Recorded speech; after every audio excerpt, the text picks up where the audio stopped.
जयपुर में विश्व सीमा शुल्क संगठन की ओर से अंतर्राष्ट्रीय सीमा शुल्क दिवस समारोह का राज्य के कस्टम्स आयुक्तालय की ओर से आयोजन हुआ।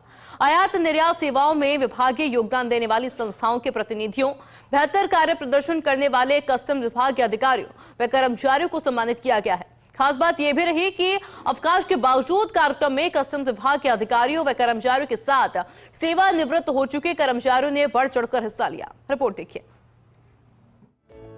जयपुर के कस्टम्स आयुक्तालय में इंटरनेशनल कस्टम्स डे कार्यक्रम का आयोजन हुआ। अवकाश के दिन भी आयोजन के दौरान हॉल खचाखच भर गया। कार्यक्रम के मुख्य अतिथि के रूप में संबोधित करते हुए प्रधान मुख्य आयकर आयुक्त सुमित कुमार ने कहा कि कस्टम विभाग की भूमिका बदल रही है। कई देशों के साथ भारत सरकार मुक्त व्यापार समझौते कर चुकी है, कुछ पाइपलाइन में है। ऐसी परिस्थिति में कस्टम्स विभाग से राजस्व संग्रहण के स्थान पर देश के उद्योग और व्यापार के संरक्षण की उम्मीद करनी चाहिए।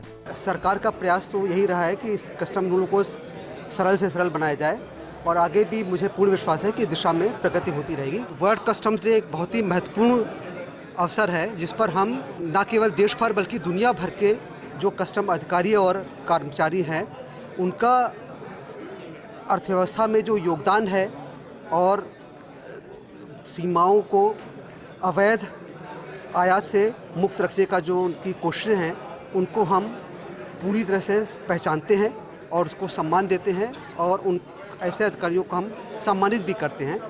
तो उस दिशा में ये बहुत ही महत्वपूर्ण अवसर है और इससे हमको उन अधिकारियों का मनोबल बढ़ता है और आगे और अच्छा कार्य करने की प्रेरणा मिलती है।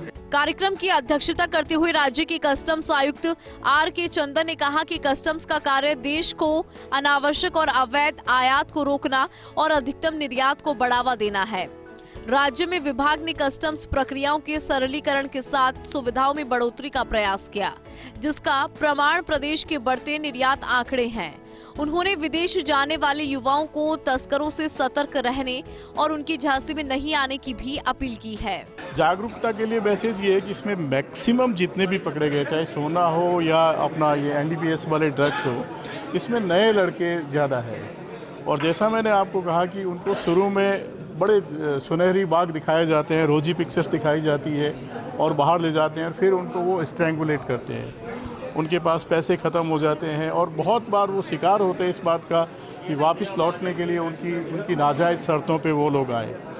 तो मैसेज ये है कि जो भी बाहर जाए, ख़ास तौर से जो सुनहरी बाग दिखा करके ले जाते हैं, उनकी तहे दिल से अच्छे से तहकीकात करके उसके बाद में अपना जीवन उनके हाथों में सौंपते हैं। बढ़ रहा राजस्थान से निर्यात।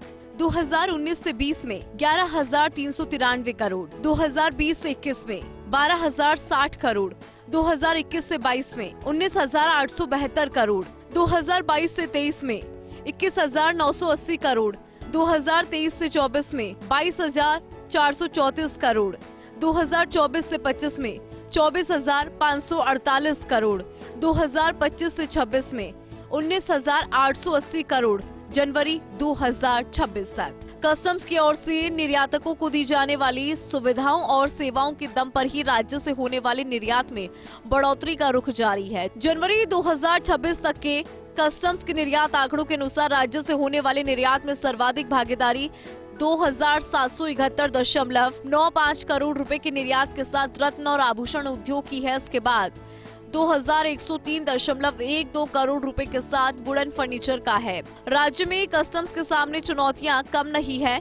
1,037 किलोमीटर लंबी अंतर्राष्ट्रीय सीमा और सीमा पार से होने वाली मादक पदार्थों की तस्करी की रोकथाम के अलावा अंतर्राष्ट्रीय उड़ानों से होने वाले तस्करी के प्रयासों पर लगाम भी एक बड़ी चुनौती कहा जा सकता है। सीमा शुल्क अर्थात कस्टम्स की भूमिकाओं में लगातार बदलाव हो रहा है। हाल ही भारत सरकार के अनेक देशों के साथ हुए ट्रेड समझौतों के बाद इस बात की पूरी संभावना है कि जो कस्टम्स का फोकस है वह रेवेन्यू कलेक्शन के बजाय विदेश से आने वाली सामान और विदेश जाने वाली निर्यात के ऊपर निर्भर करेगा। देखे जाने वाली बात यही है कि आज अंतर्राष्ट्रीय सीमा शुल्क दिवस के दिन कस्टम्स अधिकारियों ने जो शपथ ली है वो शपथ आखिर कितनी पूरी हो पाती है। कैमरामैन जसीन के साथ Vimal Kothari, first India news, Jaipur.